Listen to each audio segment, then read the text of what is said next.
Hello friends, நம்ம இந்த வீடியோவில் தமிழில் 6th நியூ புக்கில் இயல் 1 அதை வந்து நம்ம பார்க்கலாம். அடுத்தடுத்த வீடியோவில் அப்படியே நம்ம கண்டினியூவாக பார்த்துட்டு போகிறோம். எல்லாத்தையும் ஃபாலோ பண்ணிக்கோங்க. இப்போ இது பாருங்கள், இயல் 1 தமிழ் தேன். இந்த டாப்பிக்குள்ளே நமக்கு இன்பத்தமிழ் அப்படிங்கிறது ஃபஸ்ட்டு ஒரு பாடல் பகுதி இருக்குது. இதை யார் எழுதினார்னு பாருங்கள், பாரதிதாசன் அவர்கள். அவரை பற்றி பார்த்துட்டு பாடலுக்கு வருவோமா? இதில் வந்து நம்ம புக்கில் இருக்க கண்டென்ட் மட்டும் பார்ப்போம். பாரதிதாசன் நமக்கு டேரெக்டாக சிலபஸில் கவர் ஆகக்கூடிய ஒரு டாபிக். இவரை பற்றி நம்ம முழுசாக தனியாக ஒரு வீடியோவில் பார்ப்போம். இப்போ இதில் வந்து நம்ம புக்கில் இருக்க கண்டென்ட் மட்டும் நம்ம பார்த்துட்டு வரலாம். பாரதிதாசன் இயற்பெயர் பாருங்கள், சுப்புரத்தினம். பாரதியாரின் கவிதைகள் மீது கொண்ட பற்றின் காரணமாக தம் பேரை பாரதிதாசன் மாற்றிக்கொண்டு நமக்கு தெரியும். சுப்புரத்தினம், இதை கனக சுப்புரத்தினம்னு சொல்லுவாங்க. ஏன்னா அவங்க அப்பா பேர் வந்து கனகசபை, அதனால் கனக சுப்புரத்தினம்னு சொல்கிறது இருக்குது. தம் கவிதைகளில் பெண் கல்வி, கைம்பெண் மறுமணம், பொது உடைமை, பகுத்தறிவு முதலான புரட்சிகரமான கருத்துக்களை பாடுபொருளாக பாடியுள்ளார். எனவே இவர் புரட்சி கவி என்று அழைக்கப்படுகிறார் அப்படின்னு வந்து சொல்கிறாங்க. ஸோ இந்த புரட்சி கவி அப்படின்னு சொன்னது யார் அப்படின்னு வந்து பார்த்தீங்கன்னா, அண்ணா அவர்கள் இருக்கார் இல்லையா, அண்ணா தான் இவர் வந்து புரட்சி கவி அப்படின்னு வந்து சொல்லியிருப்பார். இவரை பாவேந்தர் என்றும் சிறப்பிக்கப்படுகிறார். பாரதிதாசன் கவிதைகள் என்ற நூலில் தமிழ் என்னும் தலைப்பின் கீழ் இடம்பெற்றுள்ளது. எது இந்த இன்பத்தமிழ் அப்படிங்கிற டாபிக் வந்து பாரதிதாசன் கவிதைகளில் தமிழ்ங்கிற டாப்பிக்கில் வருதாமா. இப்போ நுழையும் முன் வந்து பாருங்கள், இதில் வந்து 1 மார்க் இருக்கா அப்படின்னு பார்த்துட்டு அண்டர்லைன் பண்ணிகிட்டு இருக்காதீங்க. நுழையும் முன் வந்து நம்ம புரிஞ்சுக்கிறதுக்கு இதில் என்ன சொல்ல வராங்க அப்படிங்கிறத நம்ம வந்து தெளிவாக புரிஞ்சுக்கணும். இதில் பாருங்கள், நமது தாய்மொழியாகிய தமிழை தமிழ் இலக்கியங்கள் போற்றுகின்றன. தமிழ் வணக்கம் தற்கால இலக்கிய மரபாக ஆகிவிட்டது. பாரதிதாசன் தமிழை பலவாறாக போற்றுகிறார். கண்ணே மணியே என்று குழந்தையை கொஞ்சுவதும் உண்டு. அதுபோல் அவர் நம் செந்தமிழுக்கு பெயர்கள் பல சூட்டி மகிழ்வதை காண்போம்னு இருக்காங்க. ஸோ இதில் வந்து நம்ம என்ன புரியுது, தமிழை அவர் எந்த அளவுக்கு வந்து எடுத்து சொல்கிறார் அப்படிங்கிறது தான். பாரதிதாசனுக்கு இன்னொரு சிறப்பு பெயர் ஒன்று இருக்குது, ரசூல் கம்சதேவ் அப்படின்னு சொல்லுவாங்க. அவர் யார் அப்படின்னு தெரியுமா? அவருடைய கவிதைகளில் தன் இனத்தையும் மொழியையும் பாடாத கவிதை வேறில்லாத மரம் கூடில்லாத பறவை அப்படின்னு சொல்லியிருக்கிறாரு. நாளை என் தாய்மொழி சாகுமானால் இன்றே நான் இறந்து விடுவேன் அப்படின்னு சொல்லியிருக்காரு ரசூல் கம்சதேவ் அப்படிங்கிறவர். அவரு மாதிரியே இவரும் தாய்மொழி பற்று மிகுதியாக கொண்ட ஒரு ஆள். இவருடைய பாடல்கள் வந்து பார்க்கும் பொழுது தாய்மொழி உடைய அன்பு இவருக்கு எவ்வளோ இருந்தது அப்படிங்கிறது நமக்கு தெரியும். அது மாதிரி இங்கே நம்ம தமிழை பற்றி இவர் என்ன எழுதியிருக்கிறாருன்னு பாருங்கள். தமிழுக்கும் அமுதென்று பேர், அந்த தமிழின்ப தமிழங்கள் உயிருக்கு நீர். தமிழுக்கு நிலவென்று பேர், இன்ப தமிழங்கள் சமூகத்தின் விளைவுக்கு நீர். தமிழுக்கு மனமென்று பெயர், இன்ப தமிழங்கள் வாழ்வுக்கு நிருமித்த ஊர். தமிழங்கள் இளமைக்கு பால், இன்ப தமிழ் நல்ல புகழ்மிக்க புலவர்க்கு வேல். தமிழங்கள் உயர்வுக்கு வான், இன்ப தமிழங்கள் அசதிக்கு சுடர் தந்த தேன். தமிழங்கள் அறிவுக்கு தோல், இன்ப தமிழங்கள் கவிதைக்கு வைரத்தின் வாள் அப்படின்னு வந்து சொல்லியிருக்கிறாரு. ஸோ இதோடைய சொல்லும் பொருளும் பாருங்கள். நிருமித்த அப்படின்னா உருவாக்கிய, சமூகம்னா மக்கள் குழு, விளைவுனா வளர்ச்சி, விளைச்சல்னு சொல்லுவாங்க. வளர்ச்சி விளைச்சல் எல்லாம் ஒரே மீனிங் தானே. அந்த இது அசதினா சோர்வு, இது நமக்கு தெரியும். சொல்லும் பொருளும் வந்து பாருங்கள், பாடலுடைய பொருளில் வந்து பார்க்கும் பொழுது இது பாடலே நமக்கு புரியுது, எளிமையான தமிழில் தான் இருக்குது. ஸோ இதில் நம்ம எப்படி பார்க்கலான்னா, கொஸ்டின் பாயிண்ட் ஆஃப் வியூவில் நமக்கு எப்படி கேட்பாங்க அப்படின்னு பாருங்கள். தமிழுக்கு பாரதிதாசன் என்னென்ன பேர்கள் வைக்கிறாருன்னு பாருங்கள். அமுது, நிலவு, மனம், இது பேர்கள் வந்து வைக்கிறாரு. அடுத்து பாருங்கள், தமிழங்கள் உயிருக்கு இணையானது, சமூக வளர்ச்சிக்கு நீர் போன்றது. வளர்ச்சிக்கு நீர் ஊற்றினா தான் வளரும் அப்படின்னு வச்சுக்கோங்க. வளர்ச்சிக்கு நீர் ஊற்றினா வளருது. வாழ்வுக்கு ஊர், வாழ்கிறதுக்கு ஊர் தேவை, வாழ்வுக்கு ஊர். இளமைக்கு பால் குடித்தா இளமையாக இருக்கலாம். புலவருக்கு வேல் போன்றது. உயர்வுக்கு வானம் போன்றது, அது எல்லையாகிய வானம் போன்றது அப்படிம்பாங்க. வானம் தானே ஹைட்டாக இருக்குது, உயர்வுக்கு வானம் போன்றது. சோர்வை நீக்க அசதிக்கு தேன் போன்றது. சோர்வுக்கு தேன் குடித்தா நல்லா சுறுசுறுப்பாக இருக்கலாம் அப்படின்னு நம்ம வச்சுக்கோங்க.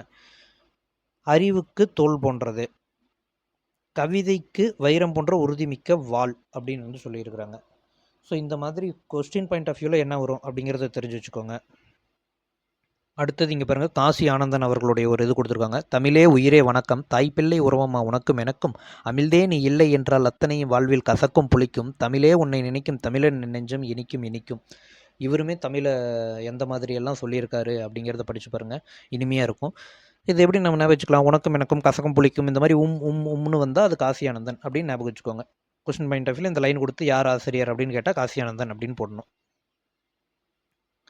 அடுத்தது மதிப்பீட்டில் வந்து பாருங்கள், ஏற்றத்தாழ்வற்ற சமூகம் மேய வேண்டும். நாள் முழுவதும் வேலை செய்து கலத்தவருக்கு அசதியாக இருக்கும். நிலவு ப்ளஸ் என்றுக்கு நிலவென்று. இது எப்படி வரும், இவ்வு ப்ளஸ் உயிரொரின் உக்குரல் மெய்விட்டு ஓடும் போயிடும். இவ்வு ப்ளஸ் ஏ வே. தமிழெங்கள் இல்லு ப்ளஸ் ஏ லே வந்துடும், தமிழெங்கள். அமுதென்று என்னும் சொல்லை பிரித்தெழுத கிடைப்பது அமுது ப்ளஸ் என்று. இதுவும் அதே தான், உயிரின் உக்குரல் போயிடுச்சுன்னா இத்து ப்ளஸ் ஏ தேன் வந்துடும். செம்பயிருக்கு செம்மை ப்ளஸ் பயிர். மேலே பார்த்தோமா அது வந்து பொறுத்துக்களை கேட்டிருக்காங்க பாருங்கள். இந்த மாதிரி தான் கேட்பாங்க. விளைவுக்கு விளைவுனா வந்து நம்ம என்ன பார்த்தோம், வளர்ச்சி விளைச்சல் அப்படின்னு பார்த்தோமா, அப்போ நீர் ஊற்றுனா தான் வளரும். விளைவுக்கு நீர் போன்றது, அறிவுக்கு தோல் போன்றது, இளமைக்கு பால் குடித்தா இளமையாக இருக்கலாம்னு பார்த்தோமா, பால் போன்றது, புலவருக்கு வேல் வேணும் வேல் போன்றது அப்படின்னு. அடுத்து இங்கே பாருங்க, ஒத்த ஓசையில் முடியும் ஏபு சொற்கள். அதாவது ஒத்த ஓசையில் முடிஞ்ச ஏபு சொற்கள்னு தெரிஞ்சு வச்சுக்கோங்க. நீங்கள் ஒரே ஓசையில் முடியக்கூடிய சொற்கள் ஏபு சொற்கள் அப்படின்னு தெரிஞ்சு வச்சுக்கோங்க. பாரதிதாசன் தமிழுக்கு சுற்றியுள்ள பெயர்கள் தான் நம்ம வந்து பார்த்தோம். நிலவு, மனம், இந்த மாதிரி பெயர்கள். நீங்கள் தமிழை எதனோடு ஒப்பிடுவீர்கள்னு கேட்டிருக்காங்க. நீங்கள் சொல்லுங்கள் கமெண்ட்டில், நீங்கள் தமிழை எந்த வார்த்தையோடு ஒப்பிடுவீங்க அப்படின்ட்டு. அடுத்த லெசன் தமிழ் கும்மி. இதோட ஆசிரியர் குறிப்பு பார்க்கலாம். பெருஞ்சித்திரனார், பாவலரேறு பெருஞ்சித்திரனார் அப்படின்னு வந்து சொல்லுவாங்க. இவருடைய இயற்பெயர் மாணிக்கம் கொடுத்துருக்காங்க. துரை மாணிக்கம் அப்படின்னு சொல்கிறது இருக்குது. ஏன்னா துரைசாமி இவருடைய அப்பா பேர். பாவலரேறு என்னும் சிறப்பெயரால் அழைக்கப்படுகிறார். கனிச்சாறு, கொய்யாக்கனி, பாவியகுத்து, நூறாசிரியர் முதலான நூல்களை இயற்றியுள்ளார். தென்மொழி, தமிழ்ச்சிட்டு, தமிழ் நிலம் ஆகிய இதழ்களை நடத்தினார். தனித்தமிழையும் தமிழுணர்வையும் பரப்பிய பாவலர் இவர். அங்கே என்ன பார்த்தோம், பாரதிதாசனுக்கு புரட்சிகரமான கருத்துக்களை பாடியவர் இவர். தனித்தமிழையும் தமிழ் உணர்வையும் பரப்பியவர். இப்பாடல் கனிச்சாறு எனும் நூலில் இடம்பெற்றுள்ளது. இந்த நூல் 8 தொகுதிகளாக வெளிவந்துள்ளது. தமிழ் உணர்வு நிறைந்த பாடல்களை கொண்டது. இது வந்து நல்லா நோட் பண்ணி வச்சுக்கோங்க. கனிச்சாறில் தமிழ் உணர்வு நிறைந்த பாடல்கள் இருக்குது. தமிழ் கும்மி அப்படிங்கிறது இந்த கனிச்சாறுங்கிற நூலில் தான் இருக்குது. இவருடைய நூல்கள் வந்து பாருங்களேன், எப்படி ஞாபகம் வச்சுக்கலாம்னா, கொத்தா 100 கொய்யாக்கனி வந்து இருக்குது அப்படின்னா வச்சு, கொத்தா 100 கொய்யாக்கனி வந்து இருக்குதுன்னு ஞாபகம் வச்சுக்கோங்க. பவிக்குத்து, நூறாசிரம், கொய்யாக்கனி, கனிச்சாறுன்னு. அடுத்தது இந்த இதழ்கள் நல்லா ஞாபகம் வச்சுக்கோங்க. தென்மொழி, தமிழ் நிலம், தமிழ் சிட்டு. இதை வந்து தமிழ் மொழின்னு கொடுத்து கேட்பாங்க. தென் நிலம்னு சொல்லி கொடுத்து கேட்பாங்க. அந்த வேர்ட்ஸில் கன்ஃபியூஸ் பண்ணுவாங்க. ஸோ சொல்லும் பொழுதே நீங்கள் தென்மொழி தமிழ் மொழி கிடையாது அந்த மாதிரி சொல்லி வந்து படிச்சுக்கோங்க.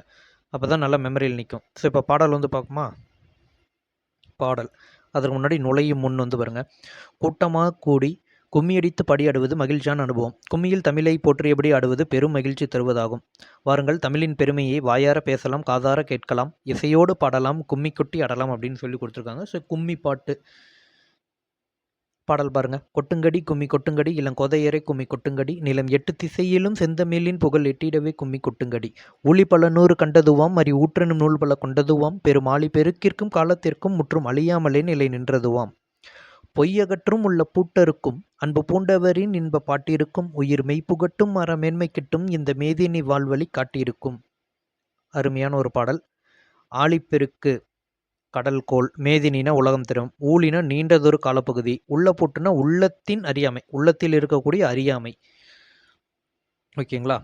பாடலின் பொருள் வந்து பாருங்க. இளம்பெண்களே, தமிழின் புகழ் 8 திசையிலும் பரவிடும் வகையில் கைகளை கொட்டி கும்மியடிப்போம். பல 100 ஆண்டுகளை கண்டது தமிழ் மொழி. அறிவு ஊற்றாகிய நூல்கள் பலவற்றை கொண்ட மொழி. பெரும் கடல் சீற்றங்கள், காலமாற்றங்கள் ஆகிய எவற்றாலும் அழியாமல் நிலைத்திருக்கும் மொழி.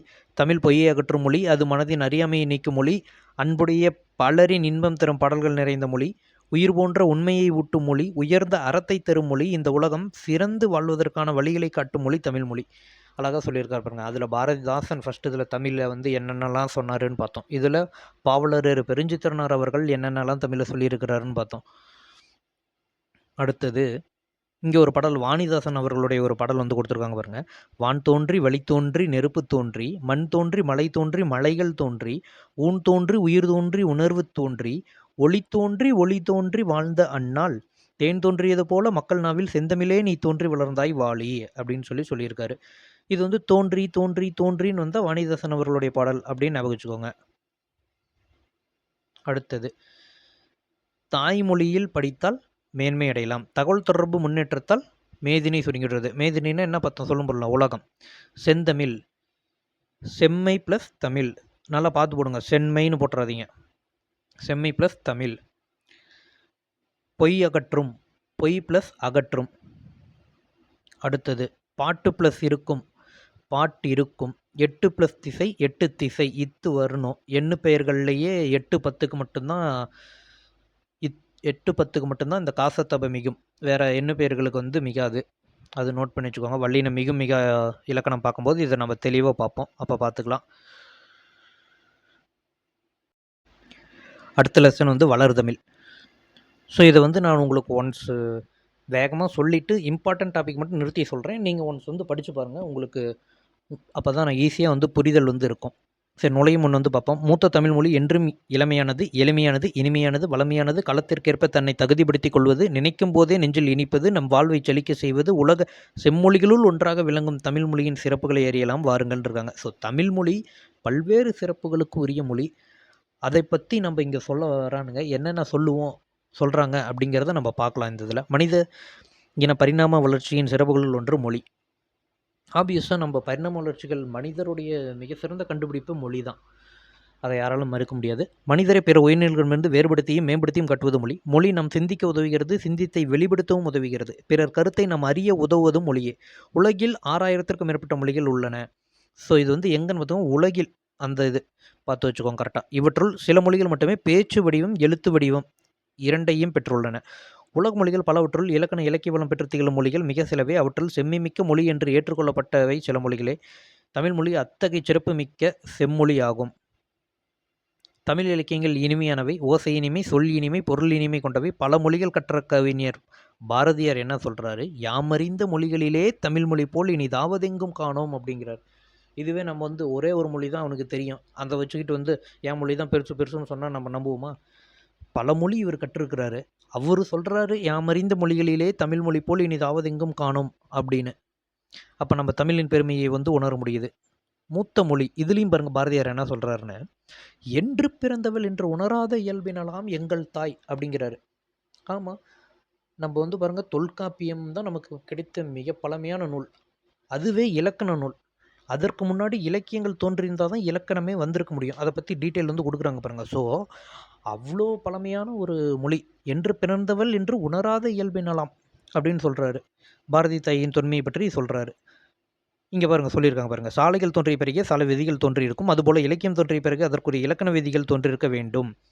இப்போ நம்மளே வந்து பாருங்களேன், பேச வந்து கற்றுக்குறோம் பிறந்ததுக்கப்புறம், கேட்குறது மூலியமாகவே. அதுக்கப்புறமா தான் எப்படி பேசணும், எது கரெக்டு தப்பு அப்படிங்கிறது கற்றுக்குறோம். அந்த மாதிரி ஃபஸ்ட்டு இலக்கியங்கள் எழுதிடுறாங்க, பேச தெரிஞ்சிருக்குது.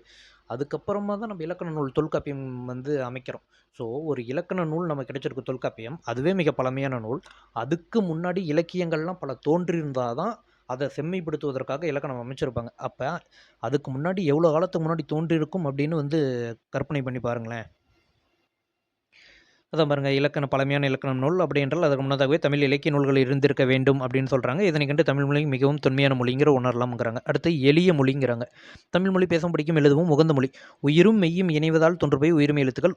உயிரெழுத்துக்கள் மெய்யெழுத்துக்கள் ஆகியவற்றின் ஒலிப்பு முறைகளை அறிந்து கொண்டால் உயிர்மை எழுத்துக்களை எளிதாக ஒலிக்கலாம். எழுத்துக்களை கூட்டி ஒலித்தாலே போதும். ஆ மூ தூங்கிறது அமுது அப்படியே உங்களுக்கு தனித்தனியாக படிக்க தெரிஞ்சாவே போதும். கூட்டி அப்படியே அதோடைய உச்சரிப்பு வந்து நமக்கு வந்துடும் ஈஸி அப்படிங்கிறாங்க. தமிழ் மொழியை எழுதும் முறையும் மிக எளிது. இதற்கேற்ப தமிழ் எழுத்துக்கள் பெரும்பாலும் வலஞ்சொலி எழுத்துக்களாகவே அமைந்திருக்கிறது. ஆ ஏ ஔ நா ஞா கொடுத்துருக்குறாங்க. இது வந்து எப்படின்னு வச்சுக்கிட்டிங்கன்னா, அன்றும் என்றும் ஔவையார் ஞானி அப்படி எழுதி வச்சுக்கோங்களேன். ஆ ஏ ஔ ஞா நா அது வந்துடும். இடஞ்சொல்லி எழுத்துக்களை சொல்லும் பொழுதே டயலை அப்படின்னு சொல்லிடுங்க, ஒரு ரைமிங்காக வந்துடும் டயலை. அடுத்து இந்த பாக்ஸ் கண்டென்ட் பாருங்கள். தமிழ் தமிழ்ங்கிறது அப்போ நமக்கு ஃபஸ்ட்டில் இருந்தே இருந்திருக்கக்கூடிய ஒரு வார்த்தை. அப்போ மிக பழமையான நூல் நமக்கு தொல்காப்பியம். அதுலேயே அந்த வார்த்தை வந்து எடுத்தாளப்பட்டிருக்கணும். அதான் தொல்காப்பியம்னு கொடுத்துருக்காங்க. என்னென்னு, தமிழின் கிளவியும் அதனோரற்றே. தமிழ்நாடு சிலப்பதிகாரம் வஞ்சிகாண்டத்தில் இமிழ்கடல் வேலியை தமிழ்நாடு ஆக்கிய இது நீ கருதினை ஆயின் அப்படின்னு சொல்லியிருக்கிறாங்க. ஸோ நமக்கு தமிழ்நாடுன்னு நம்ம பேர் வச்சதே சுந்தரம்லாம் அடைஞ்சதுக்கப்புறம் பல வருடங்கள் கழிச்சு தான். ஆனால் அதற்கு முன்னாடியே சிலப்பதிகாரத்தில் தமிழ்நாடுங்கிற பேர் வந்து எடுத்தாளப்பட்டிருக்குது. இப்போ கூட இந்த தமிழ்நாடுங்கிற பேர் மாற்றம் சம்மந்தமாக நிறைய இஷ்யூ போயிட்டு இருந்தது இல்லையா? இப்போ கூட தமிழகம்னு மாற்றணும் அப்படின்லாம் போயிட்டு இருந்தப்போ கூட இந்த மேற்கோளை நான் நிறைய பேர் எடுத்து மேற்கோள் காட்டி நான் பார்த்துருக்குறேன். இமிழ்கடல் வேலியை தமிழ்நாடு ஆக்கிய இது நீ கருதினை ஆயின் எங்கே இருக்குது? சிலப்பதிகாரத்தில் வஞ்சிக்காட்டத்தில் இருக்குது. தமிழன்கிறது அப்பர் தேவாரத்தில் வந்து இருக்குது. தமிழன் கண்டாய் அப்படின்னு வந்து கொடுத்துருக்காங்க இல்லையா? அதில் வந்து இருக்குது. ஓகே, அடுத்தது சீர்மை மொழி வந்து பார்ப்போமா? சீர்மை என்பது ஒழுங்குமுறையை குறிக்கும் சொல். தமிழ் மொழியின் பல வகை சீர்மைகளுள் அதன் சொற்சிறப்பு குறிப்பிடத்தக்கது. உயர்திணை அக்ரிணை இருவகை திணைகளை அறிவோம். உயர்திணையின் எதிர்ச்சொல் தாழ்திணை என்ன அமைய வேண்டும். ஆனால் தாழ்திணை என்று கூறாமல் அக்ரிணை அல் பிளஸ் திணை உயர்வு அல்லாத திணை. என்ன சொல்கிறாங்கன்னா, இப்போ உயர்வுக்கு எதிர்ச்சொல் எழுதுனா தாழ்வுன்னு எழுதிடுவீங்க. இதுவே வந்து இந்த அக்ரிணைன்னு நம்ம ஏன் எழுதுகிறோம்? அதுவும் உயிருள்ள மற்ற பொருட்களை நம்ம குறிக்கிறதுக்கு அக்ரிணிங்கிற வேர்டு பயன்படுத்துகிறோம். ஸோ அவங்களுக்கு தாழ்திணை நம்ம பயன்படுத்திடக்கூடாது அப்படிங்கிறதுக்காக சிந்தித்து நம் முன்னோர்கள் எப்படி பேர் வச்சுருக்காரு பாருங்க. அழ்திணை உயர்வு அல்லாத திணைன்னு பேர் வச்சுருக்காங்க. இதே தான் பாகற்காய் கசப்பு சுவையுடையது. அதை வந்து அப்படி சொல்லாமல் பாகு ப்ளஸ் அல் ப்ளஸ் காய். பாகு அல்லாத காய், அதாவது இனிப்பு அல்லாத காய்ன்னு சொல்லியிருக்காங்க. கசப்பு காய்ன்னு சொன்னால் நல்லா இருக்காதே அப்படிங்கிறதுக்காக. எவ்வளோ அருமையாக யூஸ் பண்ணியிருக்காங்க பாருங்கள் வேர்ட்ஸ்லாம். அடுத்தது வளமை மொழி. தமிழ் வளமை மிக்க மொழி. தொல்காப்பியம், நன்னூல் உள்ளிட்ட இலக்கண நூல்கள் மிகுந்தது தமிழ் மொழி. 8 தொகை 10 பட்டு ஆகிய சங்க இலக்கியங்களை கொண்டது. திருக்குறள், நாலடியார் முதலிய அறநூல்கள் பலவும் நிறைந்தது. சிலப்பதிகாரம், மணிமேகலை முதலிய காப்பியங்களை கொண்டது. இவ்வாறு இலக்கிய இலக்கண வளம் நிறைந்தது தமிழ்மொழி. தமிழ்மொழி சொல்வளம் மிக்கது. ஒரு பொருளின் பல நிலைகளுக்கும் வெவ்வேறு பெயர்கள் சுட்டுவது தமிழ்மொழியின் சிறப்பாகும். சான்றாக புவியின் 7 நிலைகளுக்கும் தோன்றுவது முதல் உதிர்வது வரை தனித்தனி பெயர்கள் தமிழில் உண்டு. அதை நமக்கு இங்கே கொடுத்துருக்குறாங்க பாருங்க. அரும்பு, மொட்டு, முகை, மலர், அலர், வி, செம்மல் 7 நிலை வந்து நம்ம கொடுத்துருக்குறாங்க. அடுத்தது ஒரு எழுத்து தனித்து, அதாவது ஒரு எழுத்து ஒரே சொல்லாகி பொருள் தருவதும் உண்டு. ஒரு சொல் பல பொருளை குறித்து வருவதும் உண்டு. இப்போ மாங்கிறது பாருங்களேன், ஒரே எழுத்து தான், ஆனால் அதுக்கு பல பொருள் வந்துருக்கு பாருங்கள். நமக்கு நார்மலாக தெரிஞ்சதெல்லாம் என்னென்னு தெரியும். மானா மரம், மாமரம் அப்படிங்கிறோம். அரிமா பரிமாலாம் சொல்லுவோம், விலங்க சொல்லுது. அடுத்தது மா நகர் அப்படின்லாம் சொல்லுவோம் இல்லையா, பெரியங்கிற வேர்டு வந்து வந்துடுது. மா அப்படின்னு கூப்பிட்றோம் இல்லையா, அழைத்தல், அந்த பொருள் வந்துடுது. ஸோ இது போக நமக்கு பாருங்கள், திருமகள், அழகு, அறிவு, அளவு, துகள், மேன்மை, வயல், வண்டு போன்ற பல பொருள்கள் இந்த ஒரே ஒரு எழுத்துக்கு இருக்குது. அடுத்தது வளர்மொழி. தமிழுக்கு முத்தமிழ் என்னும் சிறப்பு பெயரும் உண்டு. நமக்கு தெரியும் இயல், இசை, நாடகம்னு. ஸோ இயல் தமிழ் எண்ணத்தை வெளிப்படுத்தும், இசைத்தமிழ் உள்ளத்தை மகிழ்விக்கும், நாடகத்தமிழ் உணர்வில் கலந்து வாழ்வில் நிறைகுறிகளை சுட்டி காட்டும். தமிழில் காலந்தோறும் பல வகையான இலக்கிய வடிவங்கள் புதிதாக உருவாகி வருகின்றன. செய்யுள், கவிதை, புதுக்கவிதை, துளிப்பா போன்றவை தமிழ் கவிதை வடிவங்கள். கட்டுரை, புதினம், சிறுகதை போன்றவை தமிழுடைய உரைநடை வடிவங்கள். ஸோ ஏகப்பட்ட வடிவங்கள் வந்து இருக்குது தமிழுக்கே. இப்போயே செய்யுளில் நம்ம புதுக்கவிதை எழுதுகிறோம், மரபு கவிதை எழுதுகிறோம், எவ்வளோ வடிவங்கள் இருக்குது பாருங்கள். ஸோ தற்போது அறிவியல் தமிழ், கணினி தமிழ் என்று மேலும் வளர்ந்து கொண்டு வருகிறது அப்படின்னு சொல்கிறாங்க. சரி, இந்த பாக்ஸ் ஒன்று பார்த்துட்டு அடுத்தது கீழே இருக்கிறது போயிடுவோம். தாவர இலைப்பெயர்கள் வந்து கொடுத்துருக்காங்க. இது எப்படி படிக்கணும்னீங்கன்னா, ஆள் இலை, அரசு இலை, மா இலை, பலா இலை, வாழை இலை அப்படி சொல்லியே படிங்களேன், உங்களுக்கு ஈஸியாக வந்துடும். இதில் நிறைய இது நமக்கு தெரிஞ்சது தான். முருங்கைக்கீரை, பசலைக்கீரை, அகத்திக்கீரைன்னு தான் சொல்லுவோம். கோரப்புல் நம்ம கேள்விப்பட்டிருவோம், அருகம்புல் கேள்விப்பட்டிருவோம். அதே தான். நெல் தாள், வரகுத்தாள், மல்லித்தலை, சப்பாத்தி கள்ளி மடல், தாளை மடல், கரும்பு தொகை, நாணல் தொகை, பனை ஓலை, தென்னை ஓலை, கமுகுங்கிறது பாக்கு மரம், அதுக்கு கூந்தல் அப்படின்னு சொல்லுவாங்க இலைப்பெயர். அடுத்து புதுமை மொழி. இன்றைய அறிவியல் தொழில்நுட்ப வளர்ச்சிக்கு ஏற்ப தமிழில் புதிய கலைச்சொற்கள் உருவாகி வருகின்றன. இணைய, முகநூல், புலனம், குரல் தேடல், தேடுபொறி, செயலி, தொடுதிரை முதலிய சொற்கள் இதற்கு எடுத்துக்காட்டாக கூறலாம். சமூக ஊடகங்களாகிய செய்தித்தாள், வானொலி, தொலைக்காட்சி ஆகியவற்றிலும் பயன்படுத்தக்க மொழியாக விளங்குகிறது தமிழ் மொழிங்கிறாங்க. அறிவியல் தொழில்நுட்ப மொழி. உலகில் எழுத்து வடிவம் பெறாத மொழிகள் பல உள்ளன. இந்நிலையில் தமிழ் வரி வடிவ எழுத்துக்கள் அறிவியல் தொழில்நுட்ப நோக்கில் பயன்படுத்தத்தக்கவையாக இருக்கிறது. அதாவது எழுத்து வடிவம் இல்லாத லாங்குவேஜஸ் ஏகப்பட்டது இருக்குது. ஆனால் நம்ம பழங்காலத்தில் தோன்றின நம்ம மொழி கணினி தமிழுக்கு ஏற்ற மாதிரி இருக்கிறது ரொம்ப ஆச்சரியப்படுற வகையில் இருக்குது. அதாவது கணினியில் பயன்படுத்தணும் அப்படின்னா அது வந்து எண்கள் அடிப்படையில் வந்து இருக்கணும்டா. அப்போ தான் வந்து கணினி இதில் வந்து பயன்படுத்த முடியும். நம்ம தமிழ் மொழிக்கு அந்த மாதிரி எண்கள் அடிப்படையில் இருக்குது. பாருங்கள், நம்பர் கொடுத்துருக்காங்க. இது நான் எப்படி ஞாபகம் வச்சுன்னா அப்படியே மனப்பாடம் வந்து பண்ணிக்கிட்டேன். கா, ஊங்கா, சா, ரு, சு, சாவி மாதிரி இருக்கு பாருங்கள். சு சாவி, 7க்கு ஏ, 8க்கு ஆ, இங்கே சு சைபர் அப்படின்னு வச்சுக்கோங்க. அடுத்து காக்கு 1, 0க்கு 0. உங்களுக்கு இதுக்கு ஏதோ ஷார்ட்கட் வச்சுக்கிறனாலும் வச்சு ஞாபகம் வச்சுக்கோங்க. இதில் தான் வளர்தமிழ் கொடுத்துருக்குறாங்க. அடுத்து 2000 ஆண்டுகளாக வழக்கில் இருக்கும் சில தமிழ் சொற்கள். இதை வந்து நம்ம கடைசியாக பார்ப்போம்.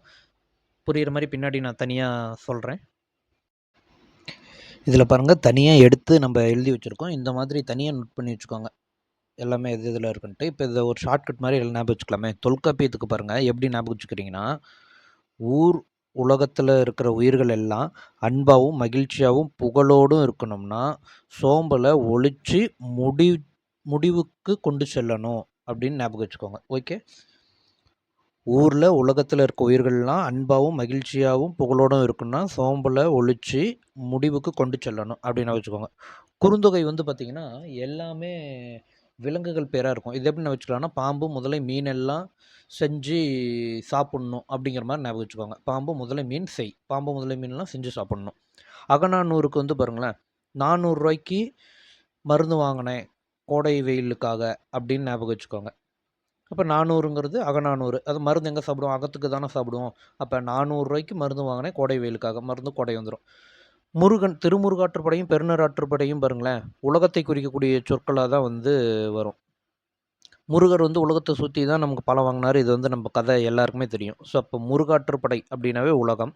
பெரும்பானாற்றுப்படையினாலும் உலகத்தை குறிக்கக்கூடியது. ஸோ பெரும்பானாற்று பா வந்திருக்கு, அதனால் பார். அப்படின்னு நம்ம இந்த வேர்டை போட்டு பாருங்கிற வேர்டை போட்டு உலகத்தை மீன் பண்ணுறோம் அப்படின்னு வச்சுக்கோங்க. அடுத்தது நற்றிணை. ஒரு நல்ல திணை உருவாக்கணும் அப்படின்னா உழவர் தேவை. ஓகேவா? நற்றிணை நல்ல திணை. ஒரு நல்ல திணை உருவாக்கணும்னா உழவர் தேவை. பதிற்று பத்து. அங்கே நம்ம ஆல்ரெடி முன்னாடியே ஒரு ஷார்ட்கட் பார்த்தோம் இல்லையா? ஊசி பத்து ஊசி பத்துன்னு பார்த்தோம். அது மாதிரி வெள்ளம் பத்து அப்படின்னே ஞாபகம் வச்சுக்கோங்க. வெள்ளம் பதிற்று பத்து. களித்தொகை. களி சாப்பிடணுன்னா வேளாண்மை செஞ்சால் தான் களி சாப்பிட முடியும் அப்படின்னு ஞாபகம் வச்சுக்கோங்க. குறளில் வந்து பாருங்கள், மேலே இது வரைக்கும் நீங்கள் பார்த்த எல்லா வேர்டுமே இந்த குறளில் இருக்கும். மருந்து நம்ம எங்கே பார்த்தோம்? கோடைக்கு மருந்து சாப்பிட்ணுன்னு பார்த்தோமா அகநானூரில். உயிர், அன்பு, மகிழ்ச்சி, வேளாண்மை இது எல்லாமே மேலே பார்த்தோம். அது எல்லாமே குறள்லையும் இருக்கும். அரசு அப்படிங்கிறது ஒன்று எக்ஸ்ட்ரா குறளில் இருக்குது. இந்த மாதிரி எழுதி ஞாபகம் வச்சுக்கோங்க. அதில் தனித்தனியாக இருக்கும். நீங்கள் இந்த மாதிரி ஒட்டுக்கா எழுதி ஞாபகம் வச்சுக்கிட்டிங்கன்னா ஒரு ஷார்ட்கட் மாதிரி வச்சு ஈஸியாக உங்களுக்கு ஞாபகம் வந்துடும். அடுத்து சரியான விடை பாருங்கள். தொன்மை எனும் சொல்லின் பொருள் என்ன அப்படின்னு வந்து கேட்குறாங்க. பழமை. பொருள் கேட்குறாங்களா, எதிர்ச்சொல் கேட்குறாங்களா, முழுசாக கொஸ்டினை படிச்சுட்டு அப்புறம் போடுங்க. ஏன்னா இது இன்னுமே ஸ்டூடெண்ட்ஸ் பண்ணக்கூடிய தப்பு. இடப்புறம் என்னும் சொல்லை பிரித்து எழுத கிடைப்பது இடம் ப்ளஸ் புறம். சீரிழமையை பிரித்து எழுத கிடைப்பது வந்து சீர்மை ப்ளஸ் இளமை. சில பேர் பல இதில் சீர் அப்படின்னு வந்து இங்கே இருந்துச்சு, அதை சொல்லுவாங்க. ஆக்சுவலாக சீர்மை ப்ளஸ் இளமை தான். நம்ம முனைய பார்த்தோம்ல, சீர்மைங்கிறது ஒழுங்குமுறை குறிக்கக்கூடிய சொல்லுன்னு. ஸோ சீர்மை ப்ளஸ் இளமைங்கிறது தான் பிரியும்.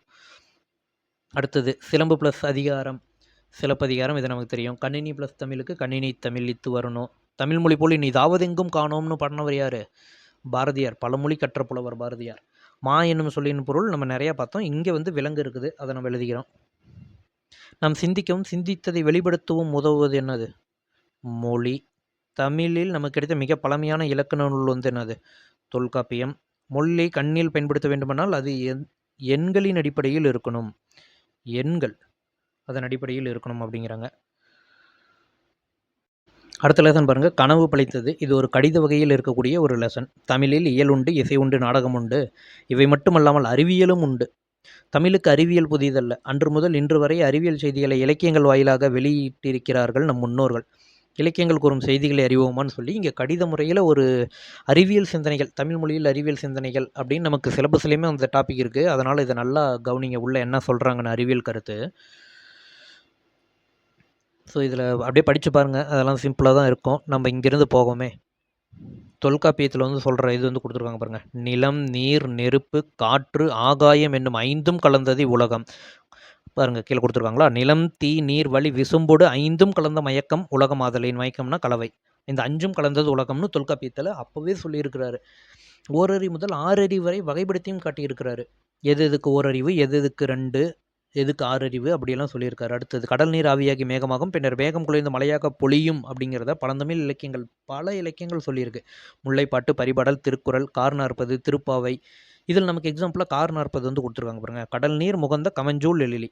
ஸோ இதை படிக்கும்போது நமக்கு என்ன தெரியுது? ஆவியாகி மேகமாகி மழை பெய்யுது, கார் மேகங்கள் அப்படின்னு நம்ம சொல்லுவோமா? அது வந்து ஷார்ட்கட் வச்சுக்கோங்க. மழை பெய்யுது, கார் 40. அடுத்தது திரவ பொருளை எவ்வளோ அழுத்தினாலும் அவற்றின் அளவை சுருக்க முடியாதுங்கிறது அறிவியல் கருத்து. இதை வந்து ஔவையார் வந்து எப்படி சொல்லியிருக்காங்க பாருங்க. ஆழ அமுக்கி முகக்கினும் ஆழ்கடல் நீர் நாளி முகவாது நாளி அப்படின்னு சொல்லியிருக்காங்க. பதிற்றுப்பத்தில் போர்க்களத்தில் மார்பில் புண்படுவது இயல்பு, வீரரோன் காயத்தை வெண்ணிற ஊசியால் தேய்த்த செய்தி இங்கே கொடுத்துருக்காங்க பாருங்க. நெடு வெள்ளூசி நெடுவசி பறந்த வடு. ஊசி பத்து அப்படின்னு வச்சுக்கோங்க. ஊசி பத்துக்கு வைக்கிறோன்னு அப்போ 10 ஞாபகம் வந்துடும். சுறாமின் தாக்கியதால் ஏற்பட்ட புண்ணை நரம்பினால் செய்தி நற்றிணை. கோட்சுறா எரிந்தன சுருங்கிய நரம்பின் முடிமுதிர் பரதவர். நரம்பின் நற்றிணை. ஸோ நரம்பால் தைச்ச செய்தி நற்றிணையில் இருக்குது அப்படின்னு வச்சுக்கோங்க. ஸோ இதெல்லாம் அறிவியல் செய்திகள். நரம்பு நற்றிணை. ஊசி 10 இந்த மாதிரி நான் வச்சுக்கோங்க. அறிவை மருத்துவத்திற்கான இன்றைய கூறுகள்லாம் இருக்கிறத நினச்சி வியப்பாக இருக்குங்கிறாங்க.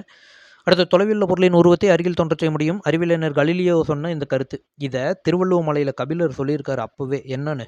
திருவள்ளுவமலைங்கிறது திருக்குறளின் சிறப்பை போற்றக்கூடிய ஒரு நூல். அதில் சொல்லியிருக்காரு பாருங்க. தினையளவு போதா சிறுப்புள் நீண்ட பனையளவு காட்டும். இங்கே இந்த பொம்மை கொடுத்துருக்காங்க பாருங்க தெளிவாக.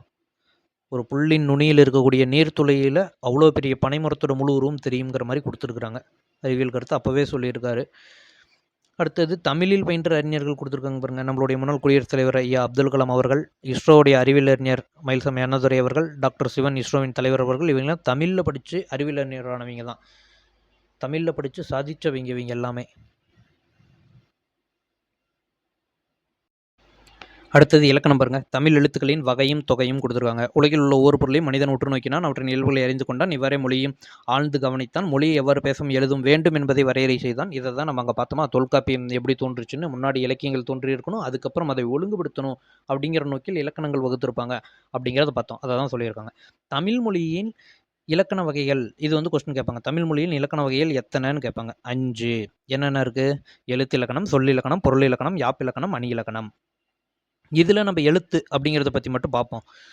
ஒளி வடிவமாக எழுதப்படுவதும் வரி வடிவமாக எழுதப்படுவதும், ஒளி வடிவமாக எழுப்பப்படுவதும் வரி வடிவமாக எழுதப்படுவதும் எழுத்து அப்படிங்கிறாங்க. உயிரெழுத்துக்கள் இதெல்லாம் நமக்கு தெரியும்ல, உயிரெழுத்துக்கள் 12 இருக்குது அப்படிங்கிறது நமக்கு தெரியும்.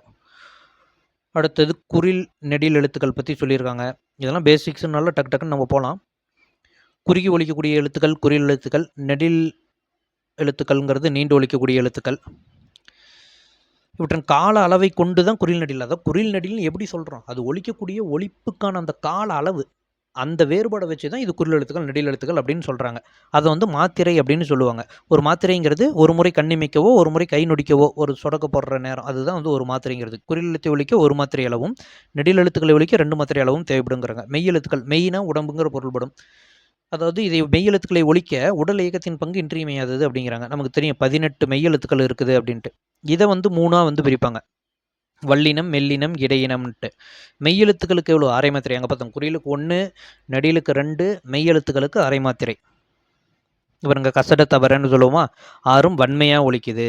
என்னென்னு நம்ம சொல்லும் போதே மூக்கில் பேசுகிற மாதிரி இருக்கும். மென்மையாக ஒலிக்குது. எரள வளல இது ரெண்டுக்கும் நடுவில் இருக்கிற மாதிரி, வன்மையும் இல்லாமல் மென்மையும் இல்லாமல் ஒலிக்கக்கூடிய மொழி.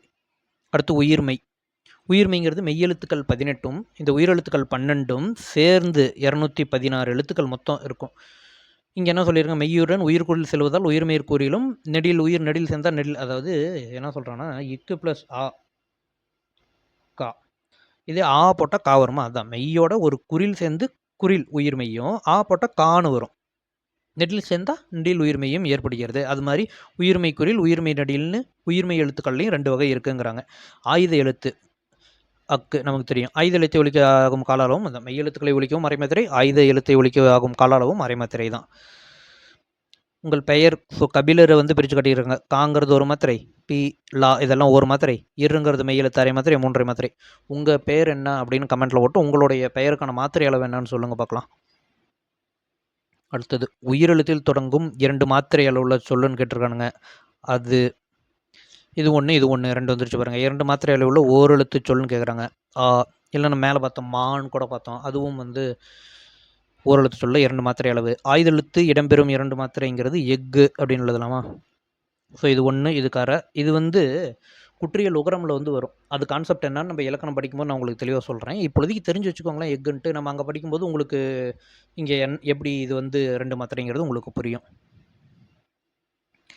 அடுத்தது இதெல்லாம் பெருசாக எதுவும் இல்லை, இதெல்லாம் சும்மா நீங்களே படித்து பாருங்கள். சுத்தம் சொருடும் பழமொழியின் சிறப்பு அப்படிங்கிறது சுருங்க சொல்லி பொருள் சொல்லக்கூடியது தானே.